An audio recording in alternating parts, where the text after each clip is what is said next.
بسم الله الرحمن الرحيم، وصلى الله وسلم على سيدنا محمد وعلى آله وصحبه أجمعين. موضوع درسنا التقريب وقواعد الاشتغال التداولي في المذهب المالكي. سنجمل هذا الموضوع في مجموعة من القواعد ندرجها كالتالي. القاعدة الأولى: الأصل في كل متن مذهبي الارتباط بأصول علمية معينة، ومقتضى هذه القاعدة أن التراث الفقهي كمضامين يرتبط ارتباطا وثيقا بأصوله العلمية التي أسس وبني عليها، فكل محاولة لتقريب المذهب لا تراعي هذه القاعدة يكون صاحبها قد أخل بشرط من شروط التداول التقريبي، ذلك أن التقريب كممارسة وكما مارسه علماء المذهب المالكي بجميع أشكاله من مقدمات ومداخل ومختصرات ومنظومات وشروح الشروح وحواشي وتعليقات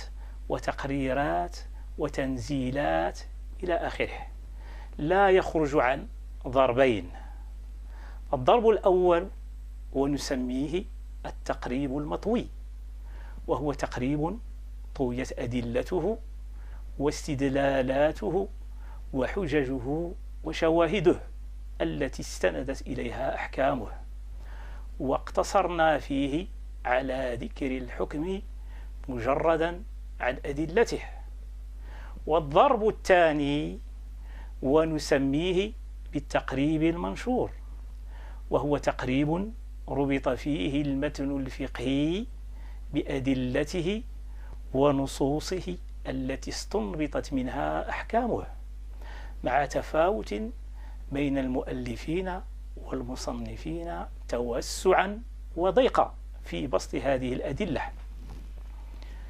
القاعدة الثانية: لا تقريب إلا باستحضار الحقيقة التكاملية للعلوم الإسلامية، ومقتضى هذه القاعدة أن المتن الفقهي تتداخل في إنشائه علوم شرعية ولغوية متعددة، منها علوم القرآن وعلوم الحديث وعلم الأصول وعلوم اللغة، تداخل إمداد واستمداد وتراتب وتفاعل.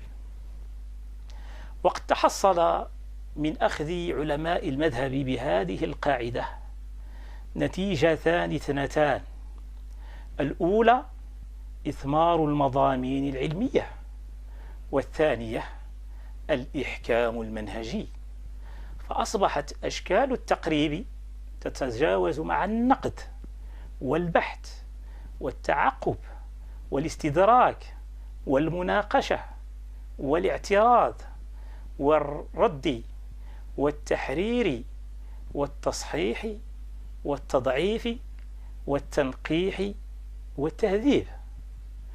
ولولا هذا التداخل بين العلوم ما انفتحت للعلماء مسالك التقريب البعيدة والقريبة.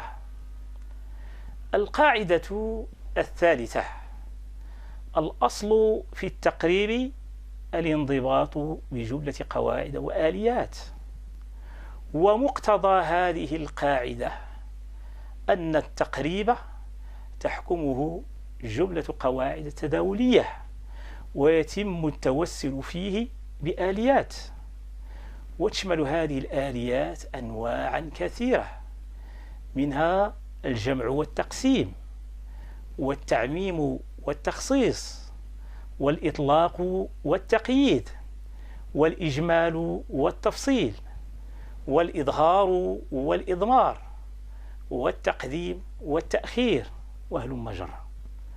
ومن هذه الآليات آلية الإضافة، والتي يراعى فيها السياق فيتم تتميم وتكميل ما يحتاجه المخاطب من معارف.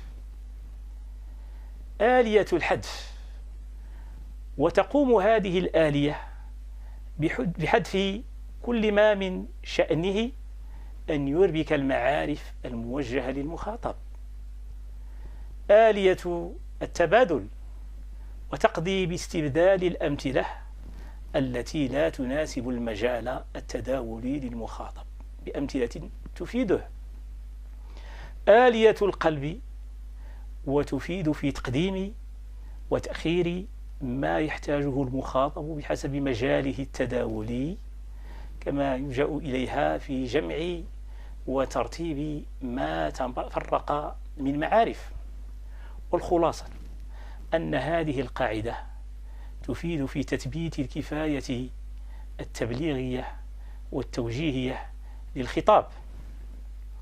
القاعدة الرابعة: لا تقريب إلا على مقتضى مراعاة الحاجة التبليغية والكفاية الإفهامية للخطاب.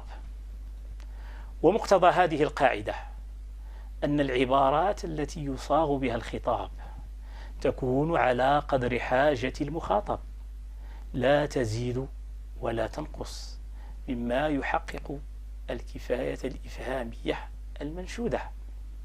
ذلك أن المقرب يلتزم بمسالك التداول اللغوي ويستحضر قواعده وضوابطه التي يستند إليها، وهي 3 قواعد: قاعدة الإنجاز التأصيلي، وقاعدة الإيجاز التكميلي، وقاعدة الإعجاز التفضيلي.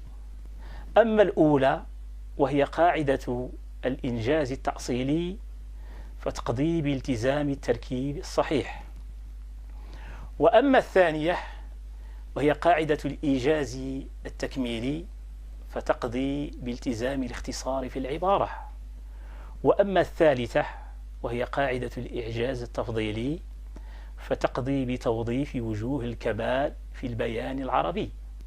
فالبنية الدلالية للجملة ترتبط بصورتها اللفظية وتتقلب بنمط وشكل الممارسة التقريبية مع تحقيق الوظيفة التبليغية للمضمون المعرفي.